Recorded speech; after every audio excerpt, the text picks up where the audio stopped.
Interview with Eric Rohmer. Does cinematography have an artistic function? Priska Morrissey, 2004. From Rohmer et les autres et Noël Herpe, Rennes, Presses Universitaires de Rennes, 2007. Reprinted by permission, translated from the French by F.H.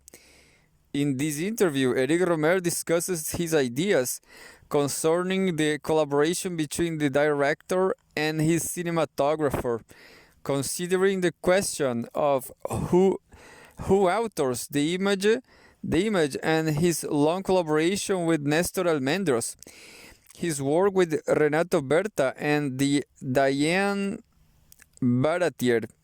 The filmmaker reveals some of the key principles of his aesthetic of light, how to render color, the relationship between background and foreground, windows and shadows, the problem of the changeable sky, etc. We find some new wave characteristics in his attitude towards light, that is to say, both a rejection of standard lighting setups. Actors pick it out by key lighting that favors dramatic shadows, and the application of new principles that favors a supple, logical, and non-cumbersome approach to lighting that allows actors freedom of movement. Eric Rohmer. I would like to start by discussing terminology. The expression chef operator, director of photography, amuses me because often this director of photography is not a director of anything. He or she is all alone. As for the expression director de la photographie, I know the people I work with find it rather pretentious. In my credit sequences, I always took after everything, including the credit sequence. I never put un film de, a film by. If I find that ridiculous and commercial. I write as if for a book, and I am the author of it all. Eric Rohmer, Comedies and Proverbs, The Green Ray. As for the word realization, direction, I'm rather against it because the realization of the film is the result of all the crew's work, and the director should be called the director of the process of realization, as they are abroad, where one talks about a film director, even if often this term is used to discuss the direction of actors, because realizing the film isn't just down to him or her. Furthermore, making a film is as much about the conception as it is about realizing it. Once, for a television film where I was forced to use the term realization in the credits, I insisted that the term was conception et realization. I prefer the term mise en scène, but that was rather a theatrical connotation. I would like to use the term author because I consider myself the author of the film. Author and collaborators. As for sound, there are three jobs: recording, mixing, and now sound editing. For a long time, I wasn't really sure that what a sound editor did, and I never used one. Now with computers it's different. Before it was a passing job, but now it's closer to sound recording. In my films is the sound recorder, who is often labeled the sound engineer, which I find it a bit overdone, who looks after the sound editing.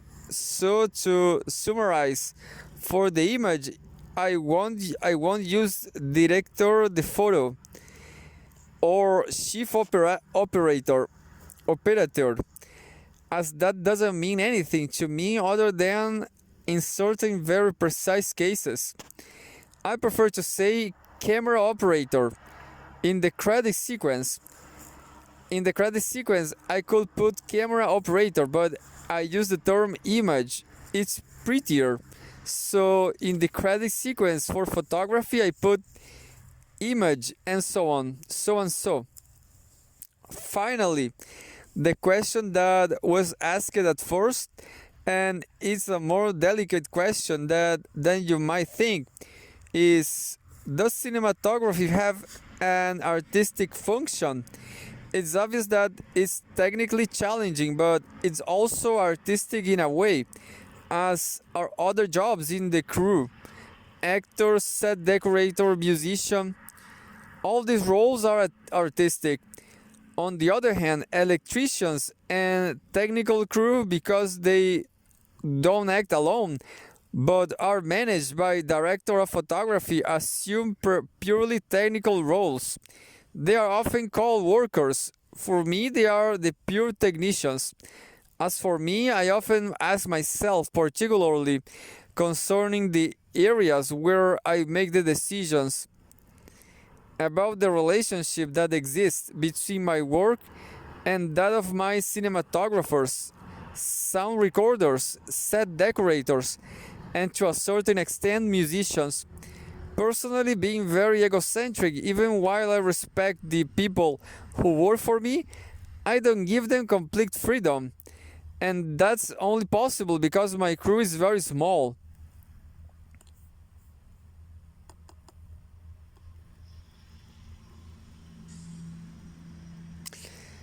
Priska Morrissey.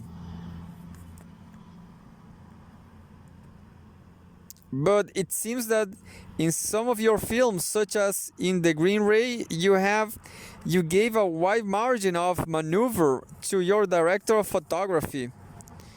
Eric Rohmer. Not more than usual. Well, it all depends that what you mean by freedom. In this film, there's no work on the light because almost no scenes are artificially lit. Only two are, and I was the one who placed the lights. On the other hand, concerning the frame, the DP did have some control and took some initiatives, but it's difficult to define this in general. You can only talk about specific examples in a very general manner when we consider directors who are also authors in France: Bresson, Renoir, Godard, and others, and abroad: Fritz Lang, Hitchcock, John Ford. The question is there more of a resemblance between the images of these authors? Films that between the images are of films from different directors with the same cinematographer. In other words, is style the preserve of the cinematographer or the director? This doesn't mean that a cinematographer has no style, of course, but is his style as obvious? For example, in the style of the cinematographer's Renoir worked with the cinematographer's Renoir worked with as obvious as Renoir style. In the conception of the image, the author or director has an important role. Some of them create personal and interesting images, others banal images, and the choice of cinematographer won't change that. Lots of cinematographers say to me that what matters is not establishing your own style, but being in service of the director. Well, that's what I understand personally. Others might think that cinema is truly a collective art, but that's not how I conceive it. And when I'm looking for a cinematographer, I don't look at what they've done before. Well, I might do, but I'm more interested in their personality and that we get on. I want to make sure they will understand they will understand me, and if they will use the methods I suggest to them. For example, the first time I met my cinematographer on the 3D Major and the MediaTek, Diane Baratier, I had already seen several people. It was a film with a very small budget. I said, the film will probably be filmed outside most of the time, but there will be some interiors. For those, you will have access to two lights. In general, the cinematographer establishes a list of material they require. I went out and bought two lights. I warned that I wasn't going to spend any more money than that, and that she will have two cardboard sheets that we should unfold, one covered in aluminum foil and the other in white paper, so to act as reflective screens. That's all we will have. There won't be an assistant, and I'm hold up the screens. This was a massive constraint because the quality of the photography depends a lot on the methods you use, and she accepted. Recently, I've made a short that was filmed here in this office. There was a discussion with the cinematographer. Do you think we can film in this room with so little light and using the minimum budget? The light varies a lot. We will have to put gelatines on the windows. She said yes, I will use gelatines. But from that moment on, I didn't feel as capable as her. It's a very delicate balance getting enough light for faces and for the background. And sometimes cinematographers I've worked with have struggled. You need some contrast, but you don't want the faces to become too dark. For example, right now in this room, we couldn't film against the light without some artificial lighting. So the cinematographer used orange gels, the light outside being blue. And I always ask these kinds of questions. You don't think it will look like it's nighttime? And she replied, no. And I said, okay, I believe you, but that's an act of faith because it was at the limit. But in fact, the result was very successful. When I made my first film, with Diane, we filmed indoors in a room in the chateau and in the classroom. There wasn't enough light in the rooms in the chateau. Now I like contrast and filming people against the light. It's probably a taste I picked up from my first cinematographer, Nestor Almendros, who loved that effect. So there's a lot of filming against the light in my films, and I show windows. The inside-outside relationship is very important for me. I don't like showing people in apartments without windows, but it's difficult because there are very few ways to compensate for the strength of the outside light. Either you can make it weaker by placing gels, or you can strengthen the interior light through artificial lighting. But we only had two lights, and in fact you are better off with one rather than several. In the case of the short, we used gels and we did use a small amount of artificial light inside, with one light of 2 kilos of a type known as a blonde, probably because its bulb is yellow. And we placed it against the wall to create reflective light rather than directly under the character, which would have been too strong. But for the 3D major and the MediaTek, we were in enormous rooms with windows, so I was less rigorous than for other films. But that fits with that film's more documentary style because we didn't have much lighting equipment.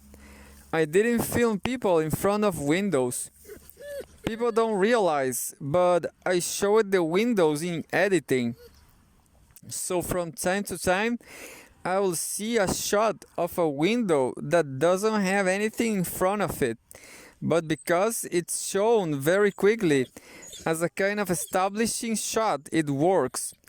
For the remainder, we lit characters and let the background remain darker, which was rather attractive.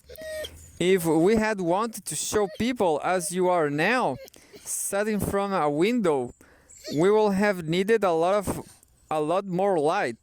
So although you might not think so, you do use editing effects, but people don't notice.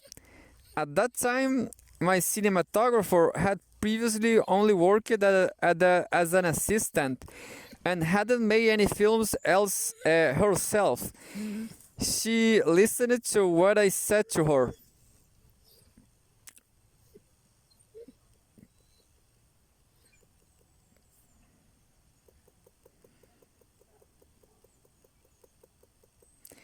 Priska Morrissey. You've spoken about having deliberately chosen an all-women crew for the Green Ray. What do you think this female crew brought?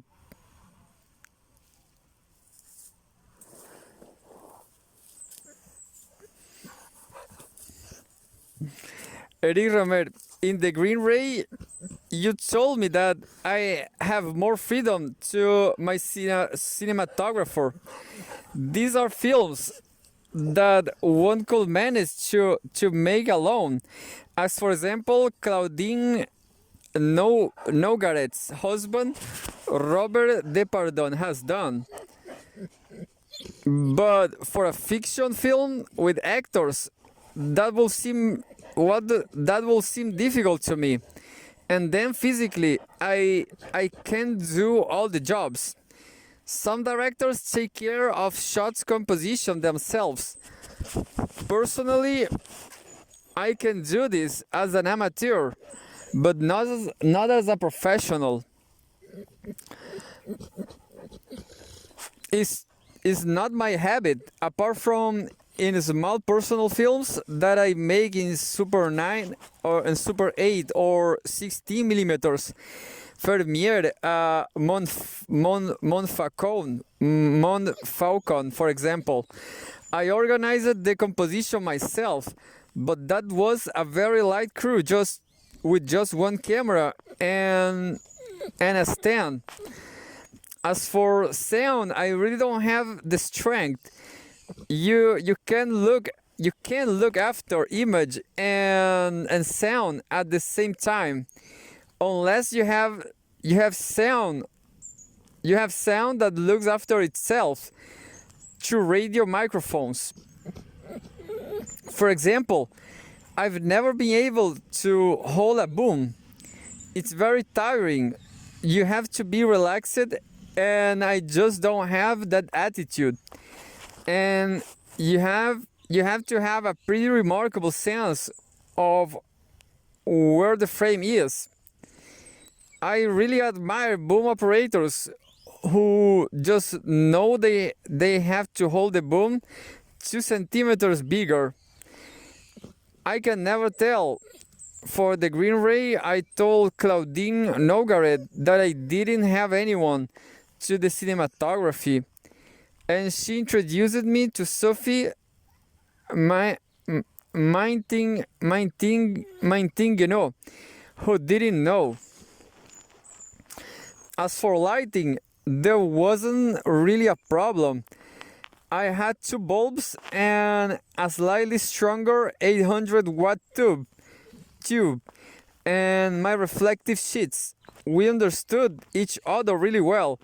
I can't remember anymore how we organized the lighting, But as I was the one who had the kit, I must have participated. On the other hand, she was definitely in charge of the camera. When we were filming, I asked myself, should I tell her what to film? Should I give her some indications? Or should I leave her alone? I decided to leave her alone, and she did something I didn't expect. Thoroughly systematic camera movements. Instead of leaving a character when they stopped speaking and moving rapidly to the next, she took a rather slow panoramic shot according to a very personal rhythm, and I really like it. It made the film seem less amateurish.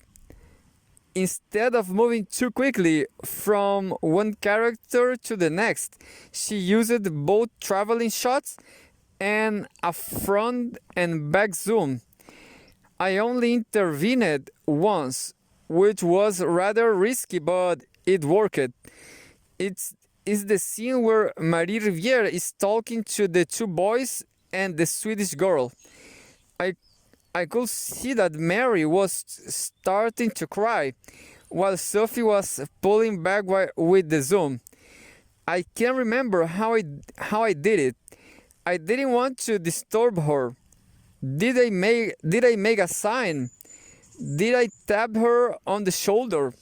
But anyway, she stopped pulling back and moved forward because it was very important to say with the person who was carrying. But apart from that, scene, I didn't intervene.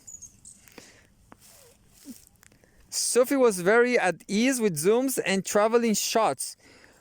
On the other hand, some cinematographers are less so, and in that case, I won't ask them to do something that they wouldn't want to do themselves.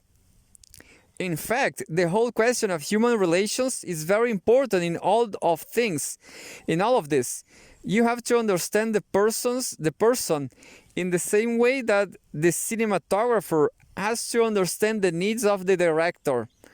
So the director has to understand the cinematographer and play to their strengths. At the same time, as generally in life, you have to rub along. I've always had good relations with the people I work with. In my very first films, it was other amateurs who looked after the camera. I've lost touch with them, all apart from Rivet, who worked as my cinematographer on one of my films. He did very well. The first professional cinematographer I worked with was Nicolas Hayer on The Sign of Leo. He had already made some very famous films like Jean Cocteau's Orphée. Melville suggested him to me. He had already made 2 or 3 films with him. Melville particularly worked with Henri Dequet, who was also the cinematographer of the 400 Blows and Le Beau Serge, but never on one of my films. Melville told me that Hayer was very charming and told me about his theories which seduced me, that lighting had to be logical. I realized it, and what's more, thanks to him, that lots of cinematographers didn't use lighting logically at all, by which I mean that if you are in a room with a window, you don't sense that lights comes from the window. You don't know where the lights come from. It happens that in some films, and I'm talking about great cinematographers such as Claude Renoir or Eugene Schuftan, you can see shadows on the exterior window frame, which is ridiculous, unless it's very dark outside and very light inside. Hayer thought that it was better to have rather a dark face, perhaps not as much as in real life. and then you didn't need to have such strong lights. Perhaps you could just have one lamp. He preferred to use reflected and indirect light. The way that cinematographer worked in that period was as follows.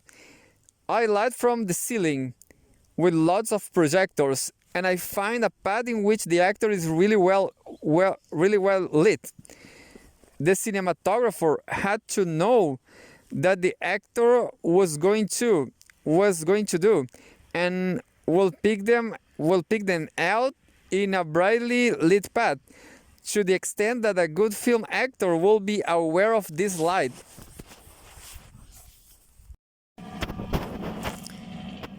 With the new wave, we wanted more freedom and to be able to put our actors where we wanted.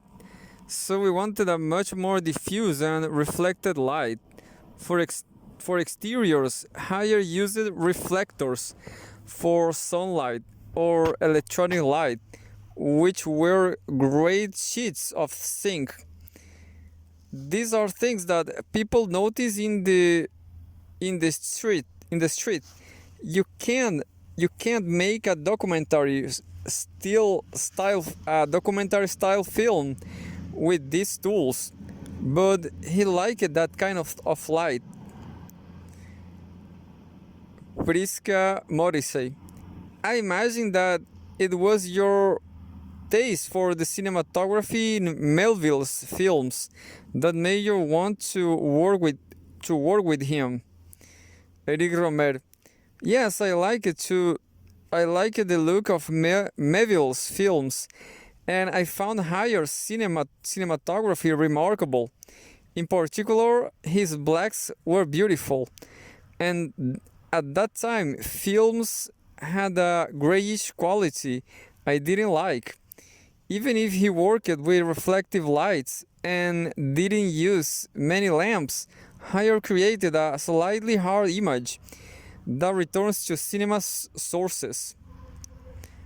Priska, Morrissey. You said that it was thanks to him you recognized certainly ideological lights schemas that were the norm for films at that time. Do you think that the realization came from cinematographers?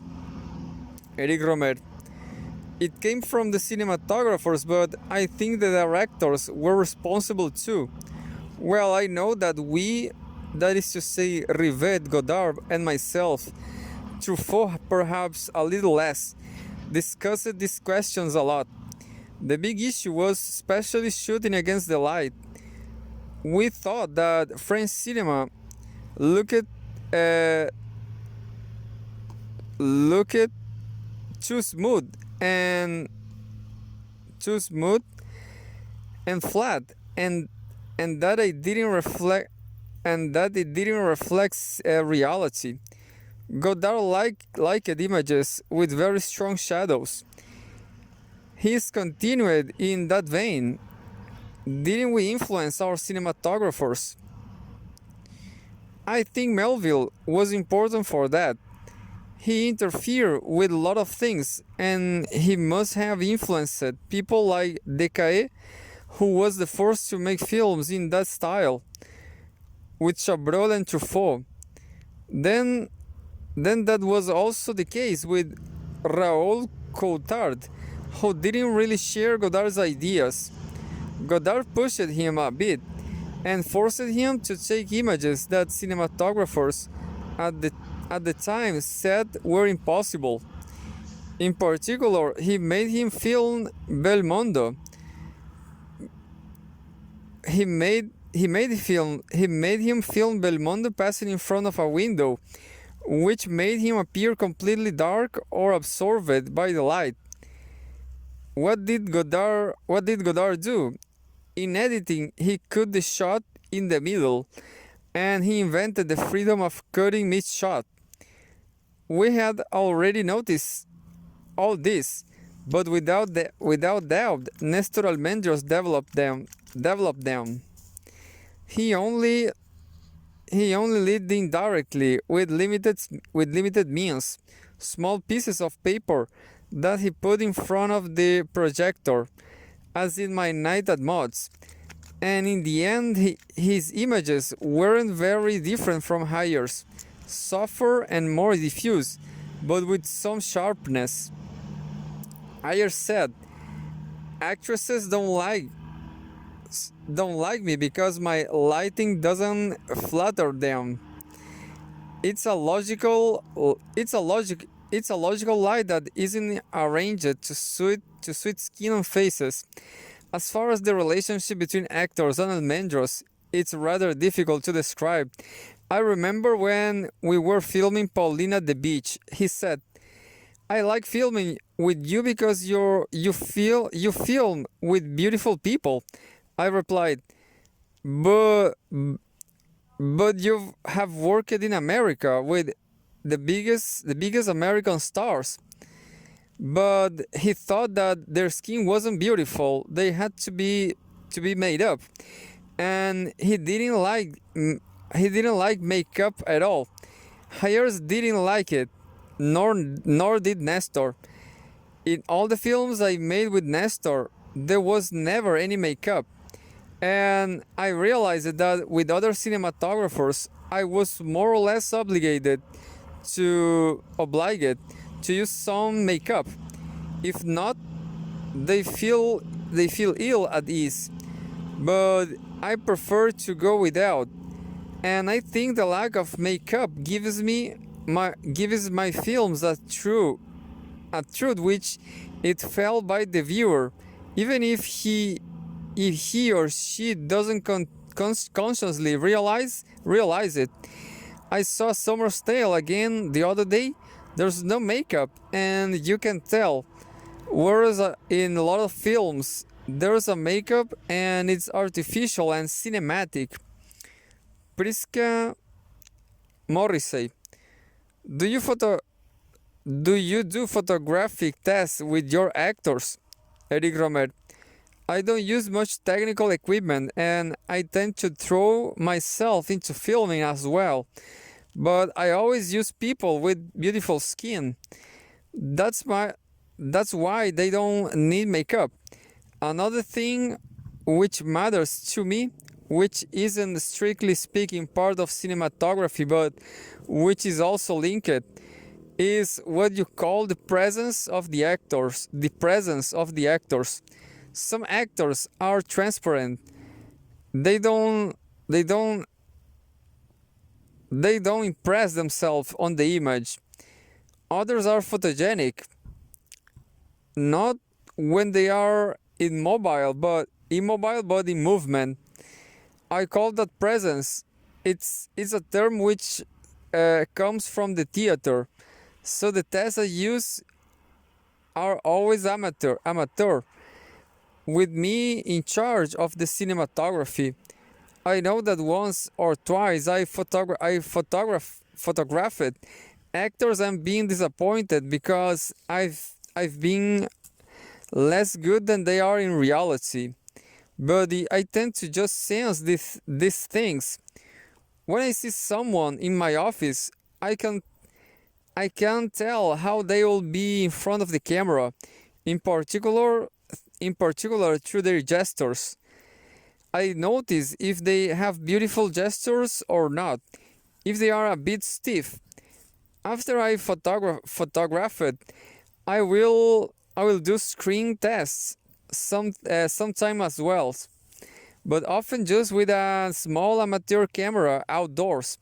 In general, if I've decided to film with them, it's possible, but also as with Claire's Knee or Love in the Afternoon, I might do a screen test with a cinematographer that gets sent to the lab. That's a more professional screen test because we've already started filming. I've done some for recent films for the Tales of the Four Seasons, spring, winter, summer. And I knew actresses for autumn so the tests were for the locations rather than the actresses themselves. With Nestor, I used this reflective light. He didn't like hanging lights from the ceiling, which will also have been very complicated in the locations where we were shooting. He generally used lights on stands with white surfaces behind them to act as reflectors, but gradually this kind of lighting became more common and appeared on American appliances. Soft lights whose light source was already located towards the back and that had a reflective surface at the back. We used these soft lights for the last film I made with him, Pauline at the Beach. For La Marquise d'O, we weren't able to use daylight. All the costume films I've made have been more difficult from a technical point of view. The day when Nestor and I visited the castle where we were filming the sun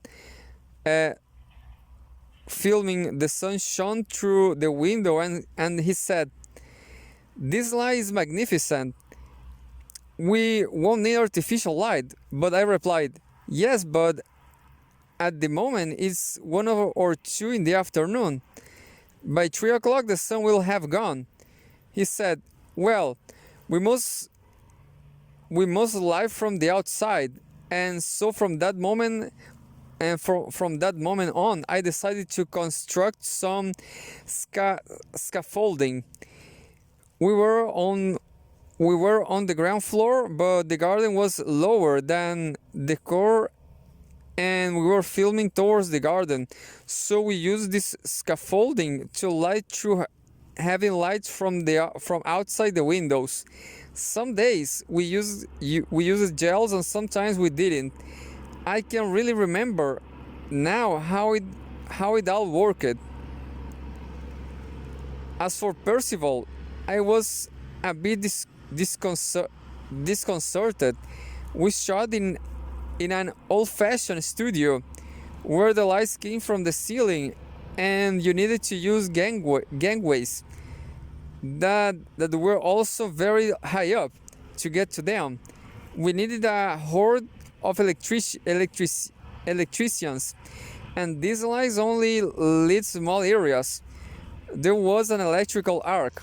Nestor was uncomfortable too, especially as the film was set in the Middle Ages. We didn't want people to be able to sense electricity. We wanted the lighting to be like miniatures, like a flat direct field. We hesitated. Nestor had just made a film with Truffaut where the photography was very different, with high contrast. La Chambre Verte, the Green Room. I took him sometimes to get used to this new system, but the final result is pretty successful.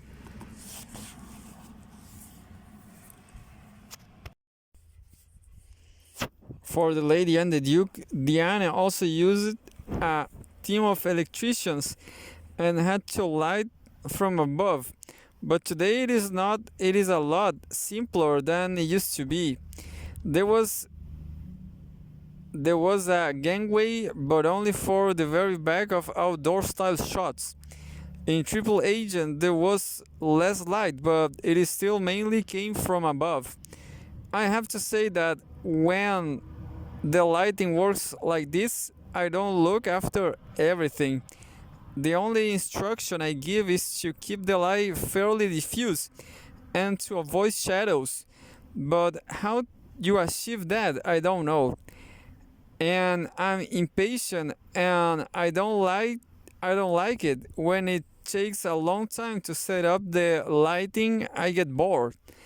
I prefer it when lighting is achieved with very little. But I have to say that the result isn't that different, and I like the cinematography as much in The Lady and the Duke as in Triple Agent. Priska, Morrissey. How do you conceive the lighting for your historical films? Eric Rohmer. For lighting historical films, we have some models. For La Marquise d'O, we have those romantic German paintings that helped us a lot. With their fairly chiaroscuro light, it's fairly easy to imitate. As for the Middle Ages, it's more difficult to locate where the look comes from because it's from the set as much as the photography. But it was the same thing. Avoid shadows. For the Lady and the Duke, the works of that era's painters, in particular genre painters such as Boyle, Robert, Groys, who is much better than he is generally given credit for, are close to photography, which makes them very easy to reproduce. As for Triple Agent, I did think about filming it in black and white, but it wasn't very interesting imitating the style of that era, which I lived through, and which perhaps therefore seemed more modern to me. In other words, I saw it in color.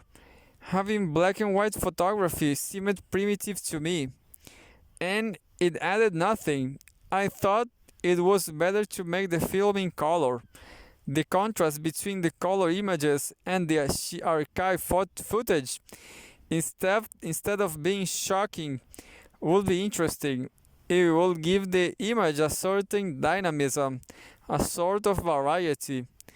And I choose a highly colored set and palette imitating the colors of the period for the clothing as much as the set.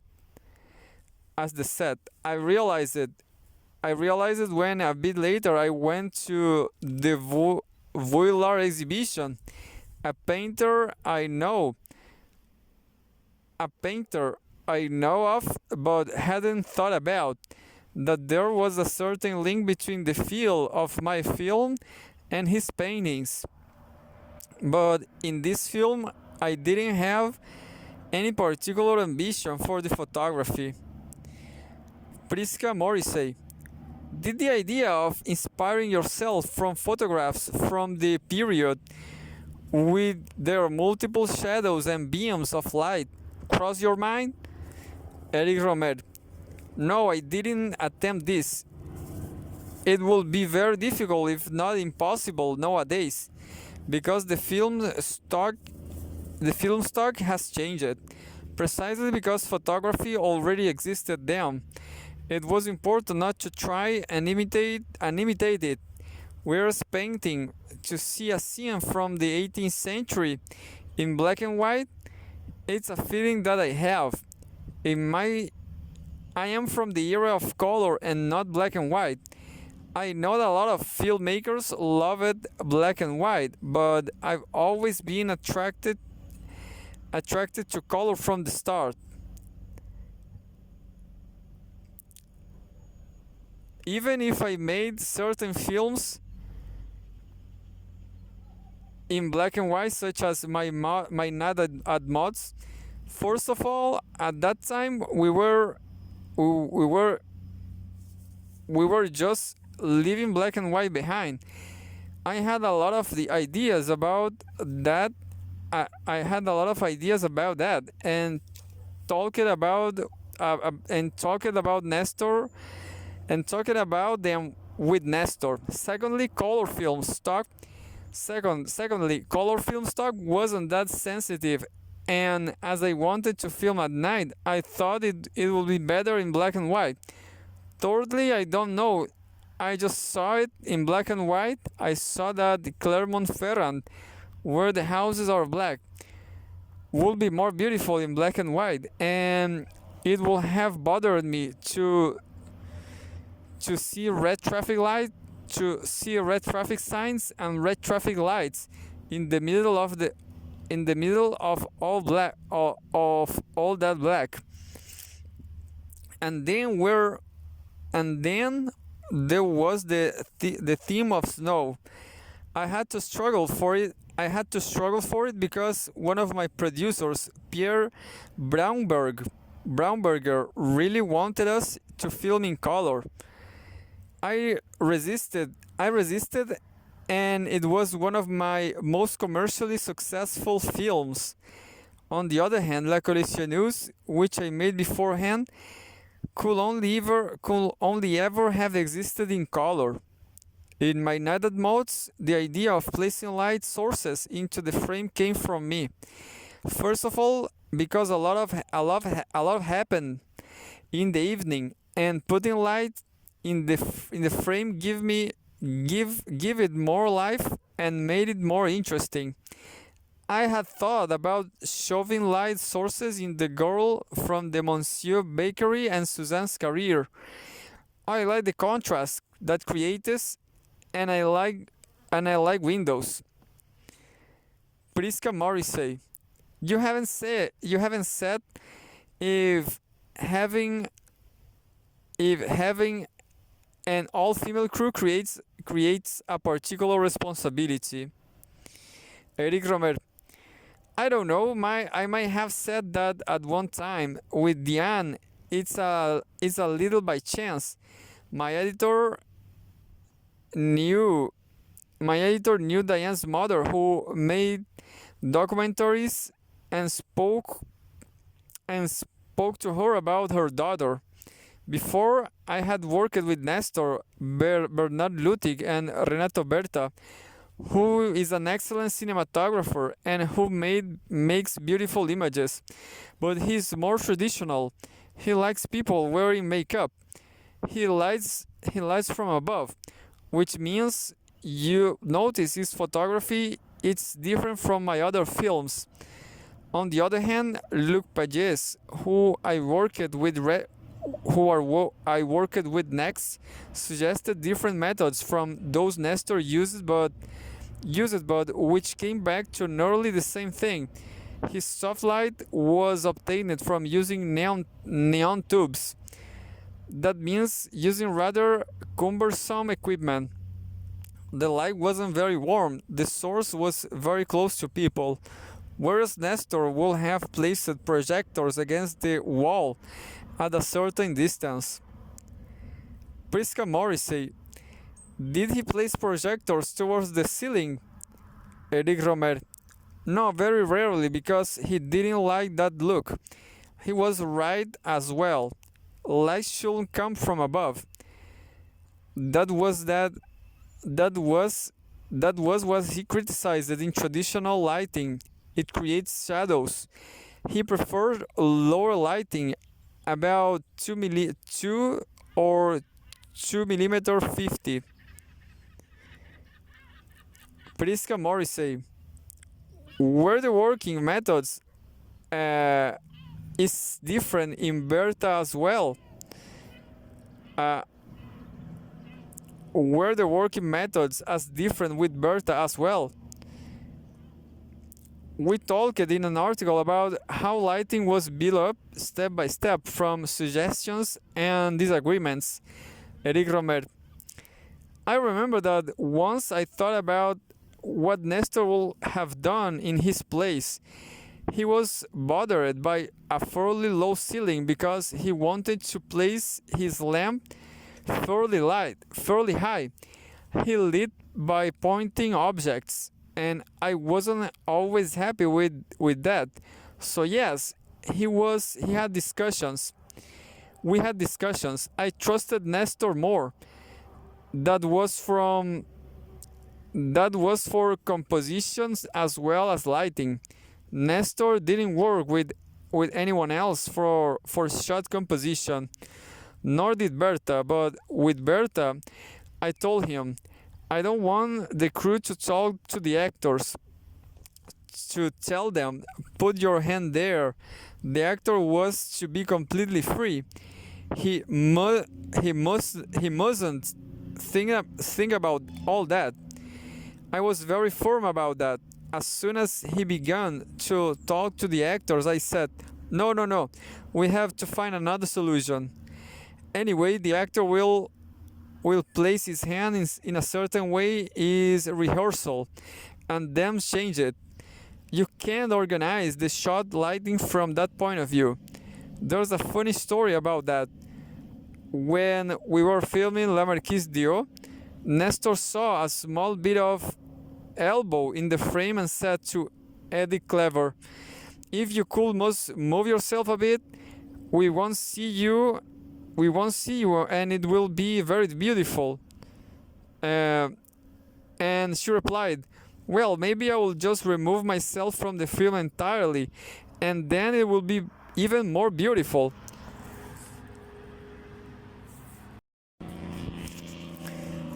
Priska Morrissey.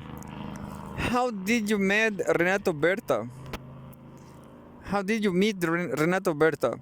Eric Rohmer. I would have liked it to have carried on working with Nestor, but he left for the States. So I had to find someone. People mentioned Berta, and perhaps I saw some films he had working on. He's really charming. I got on very well with him. Then I filmed with Sophie Maintigno. And then for my girlfriend's boyfriend, I asked Nestor's assistant from La Marquise Duo.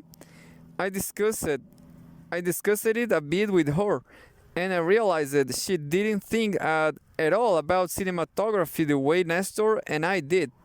So I worked with Lutig again, but Lutig didn't do shot composition himself. He worked with someone. After that, I was on the set of a film that Pascal Ribiere was working on, and I met Luc Pages, who was working with him. I asked him to come and film the television program I was working on, Jeux de Société, and he did an excellent job. Then I used him for A Tale of Springtime and A Winter's Tale. But then he wanted to get involved in direction, so he left. And I wanted to make a film in very simple conditions. I met Diane Baratier, and I was very happy with her work. For Rendezvous in Paris, I had a budget, but the conditions were pretty difficult. We made A Summer's Tale and A Winter's Tale together, and a certain number of shorts.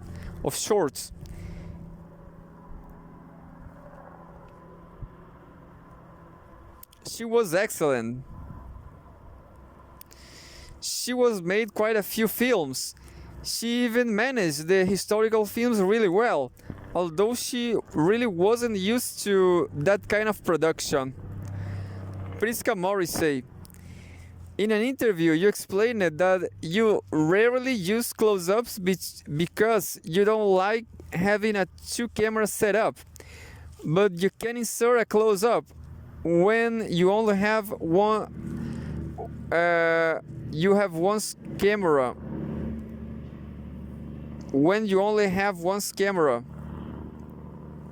but you have to consider it on its own terms. Perhaps with different lighting and a certain immobility. Eric Rohmer. Yes, when you want to introduce a close-up and match it with a wider shot.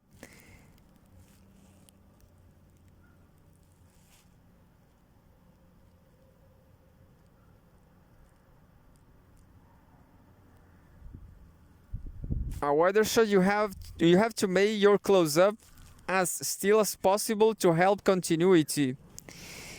On the other hand, with two cameras it works, but it makes for a more complicated crew. I use the two-camera system for some scenes in The Lady and the Duke. For example, when the two women are in Place de la Concorde, the close-up was filmed with the second camera.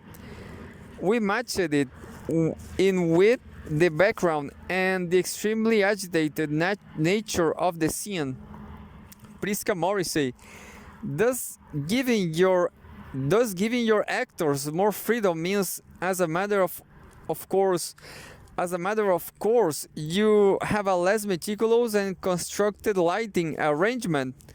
Eric Rohmer. I think so, yes. I don't know how far back you have to go to the silent era, no doubt, to find shots with really subtle lighting arrangements. But generally, these days, I think we look for lighting that favors that suits actors. Here is a general problem. What should we give preference to? The actor or the setting?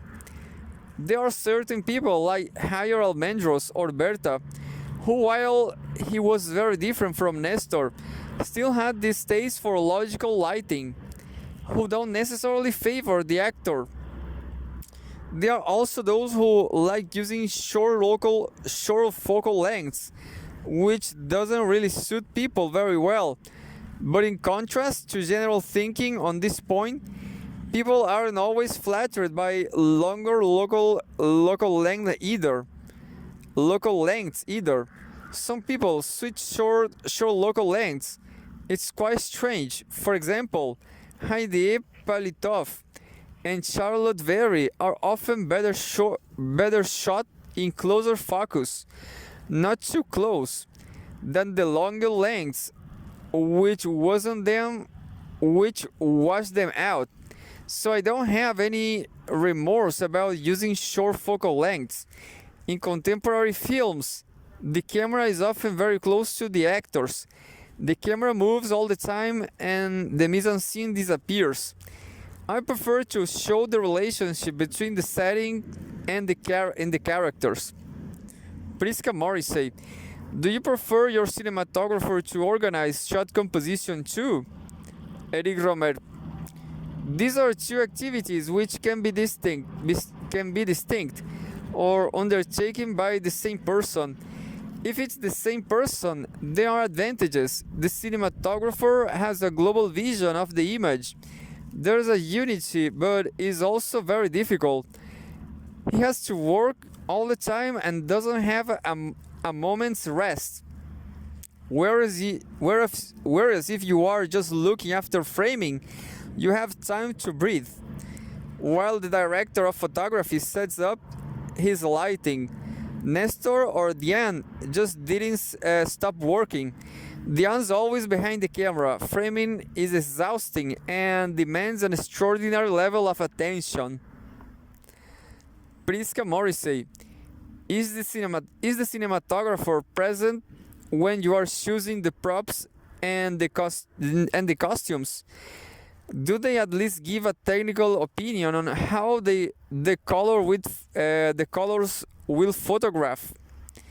Eric Rohmer, in my opinion, all these technical issues are increasingly insignificant because film stock is increasingly capable of rendering color in all its nuances.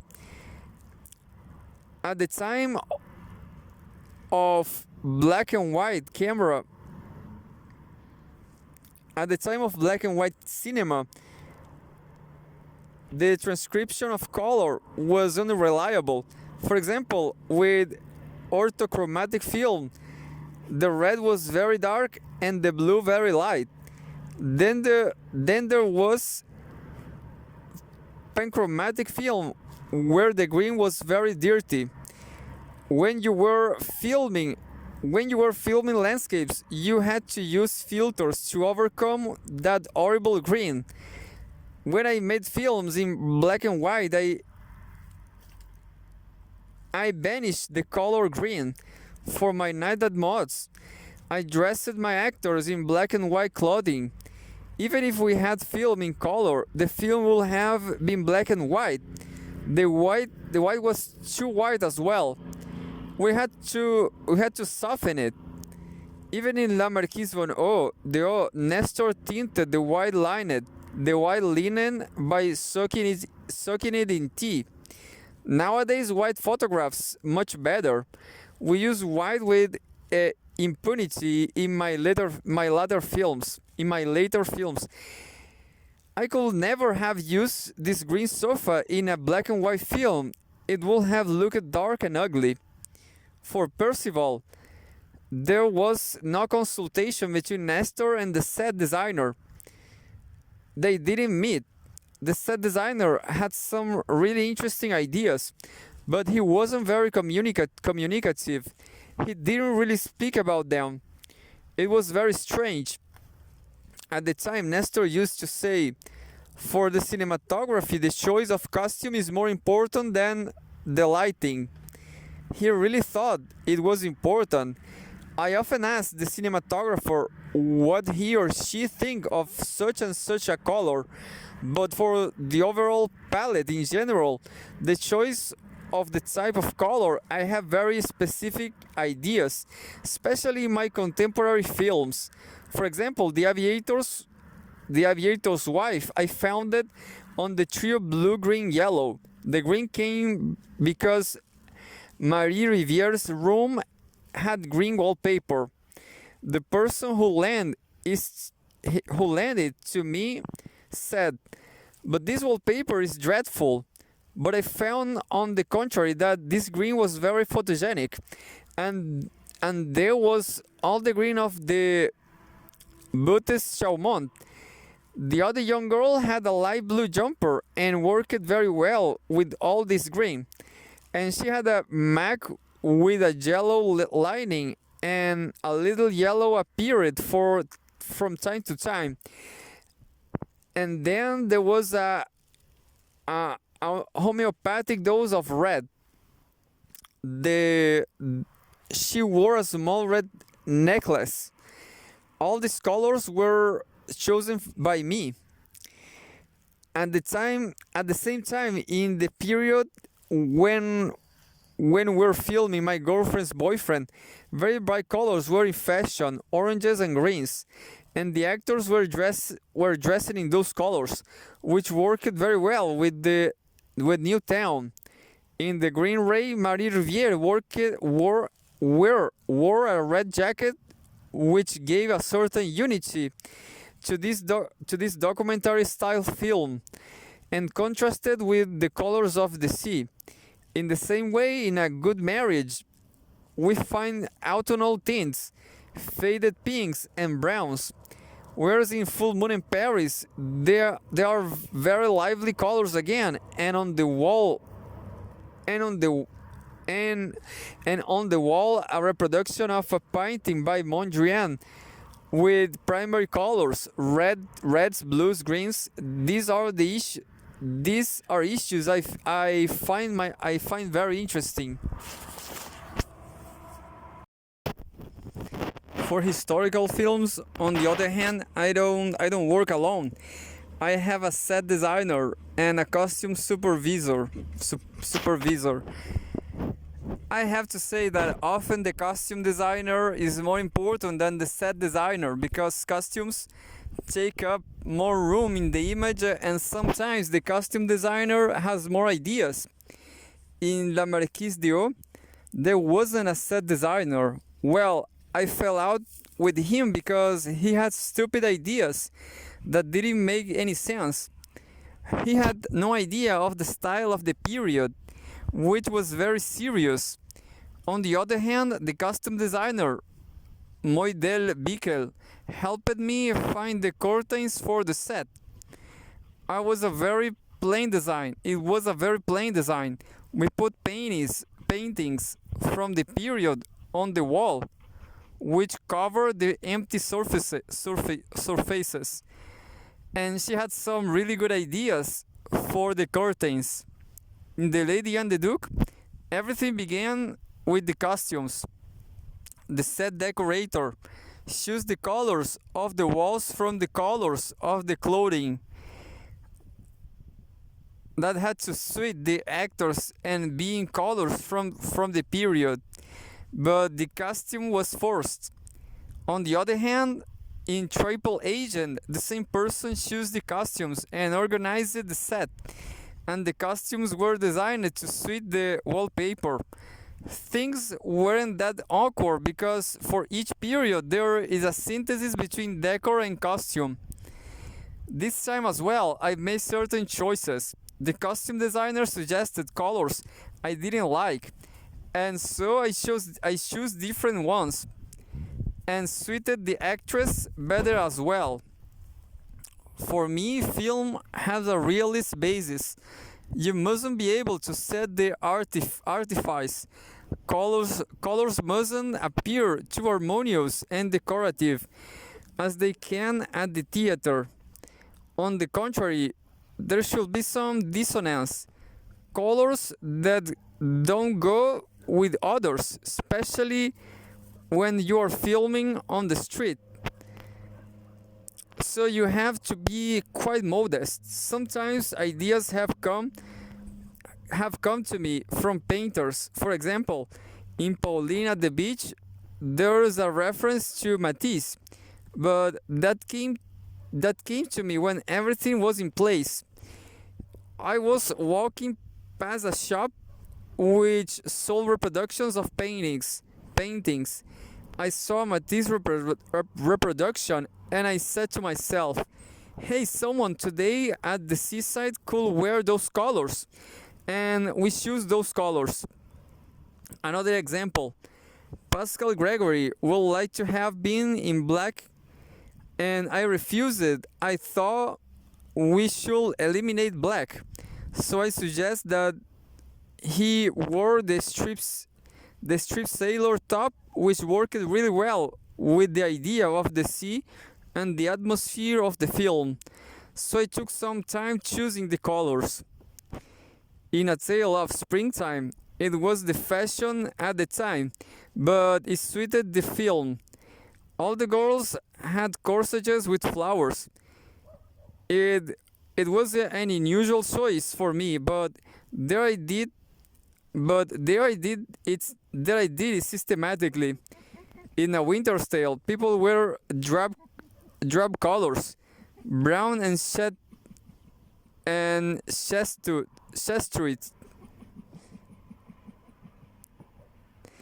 brown and chestnut. In The Summer's Tale, each girl wore colors that suited her, so it's quite varied. On the other hand, you don't want complete aesthetic unity, but on the other hand, you don't want colors that are too stringy that could be distracting. Certain colors are dangerous, such as red. Priska Morrissey. But you use red a lot. Eric Rohmer. Yes, but it's a color you have to use with care. In Triple Agent, we use soft colors.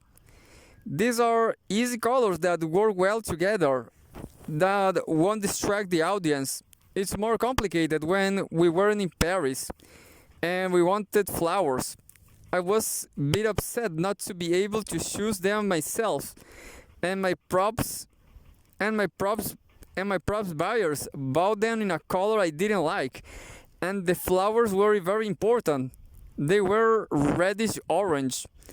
Red is an unstable color and can look different in final prints than in reality.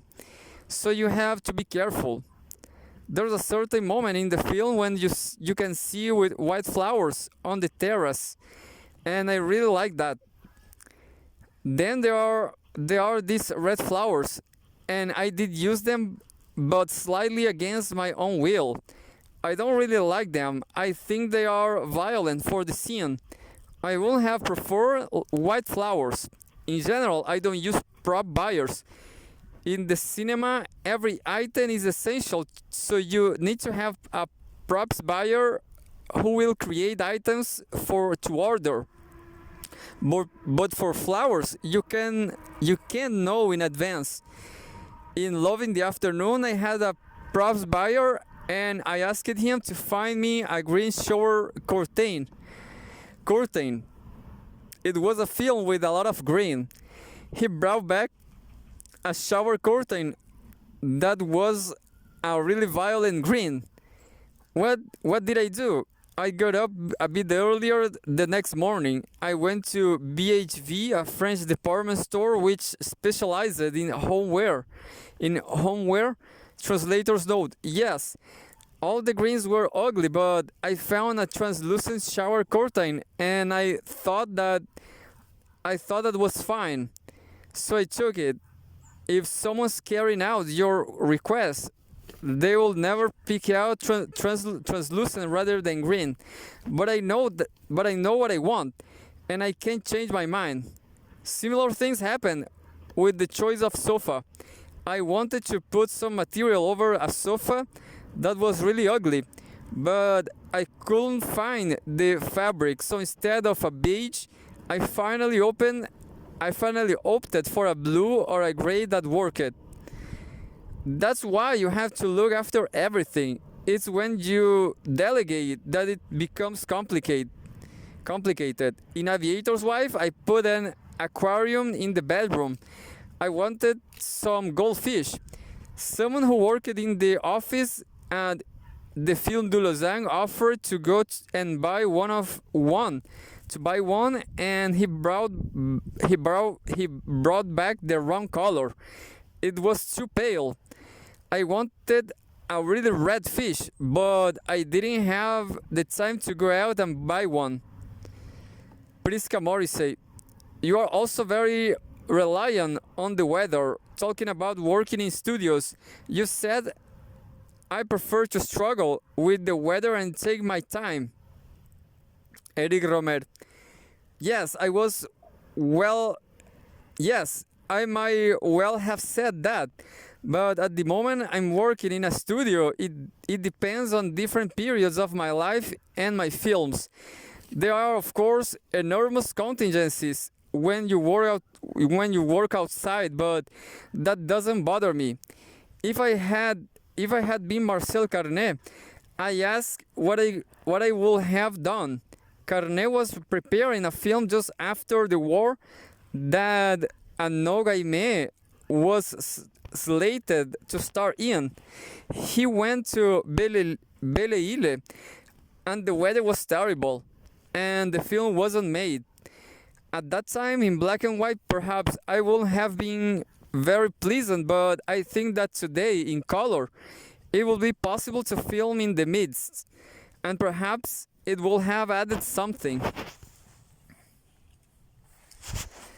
Something like that happened to me during A Tale of Springtime, when the young girl says, in Fontainebleau Forest, there's a place where you have the impression that is the Amazon. You climb up on a rock and you can see the entire forest. They climb the rock and there's mist. And she cries, oh, it's misty, and it's even better. In the same way, each time there's rain in my films, I haven't saw it out, but I use it. I hate artificial rain. It looks so false, like someone taking a shower in the bathroom. I use this, and the surprise element of rain in 4 Adventures of Reinette and Mirabel. One of the girls asks a farmer if it's going to rain. No, it won't rain, he replies. He leave and it starts to rain. It's quite funny.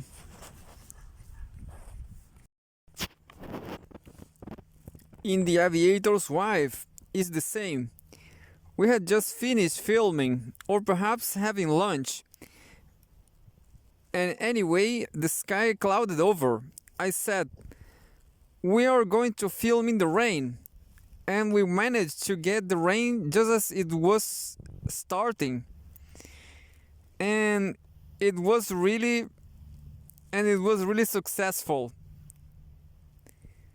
It was possible because we were such a small crew and everyone was available. With a bigger crew, it would have been a lot more complicated. I filmed things in the right order, in continuity, so it was that very morning that the pilot, played by Matthew Carriere, is asked by Marie Riviere if the weather is going to be nice. And he replies, yes, it will be sunny apart from a shower at the end of the afternoon. And I could keep that because I filmed it just forehand. I hadn't foreseen it. You can foresee everything. You can't foresee everything. Priska Morrissey. But there is some limits to this. You need to have continuity and to be able to match your shots. So, for example, on Claire's knee, Nestor Almendros wanted to carry on filming in the shade, but the sun had moved, so he was forced to use tarpaulin to keep the shadows. You have to work hard to keep sunshine or shade. Eric Rohmer. Yes, there are some difficulties, but they are rare. I'm usually flexible enough to cope with these restraints. But yes, sometimes we have to make adjustments.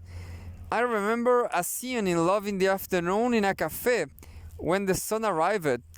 We had to stop because it bothered me. It was the same in Full Moon in Paris.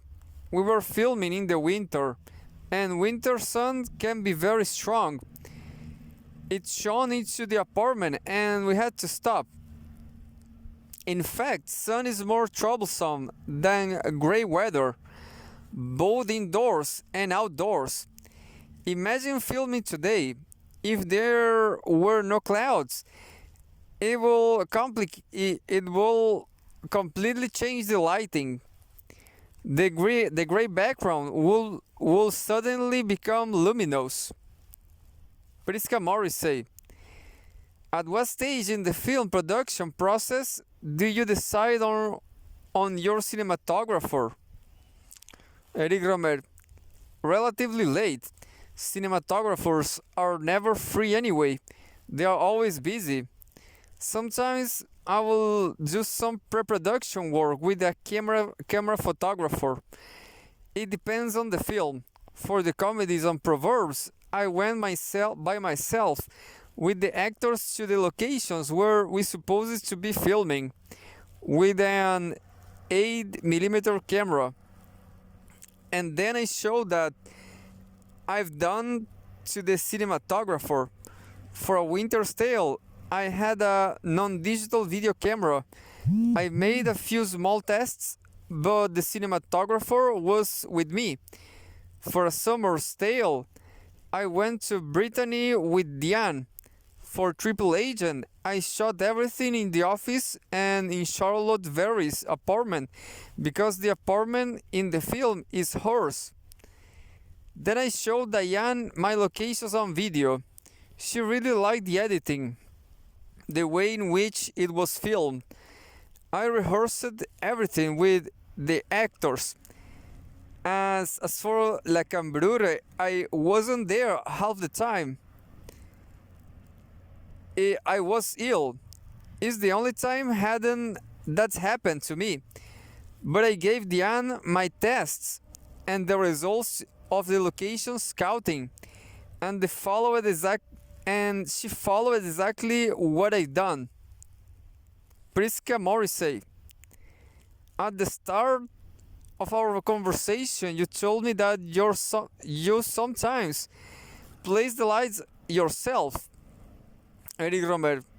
Yes, for example, in the 3D Major and the MediaTek, I helped with lighting placement. I also held the reflectors, the cardboard sheet that helps with lighting.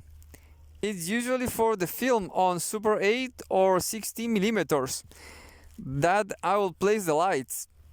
And for my latest short, I only had one light, and then another small one above the camera that allowed us to film faces without any shadow.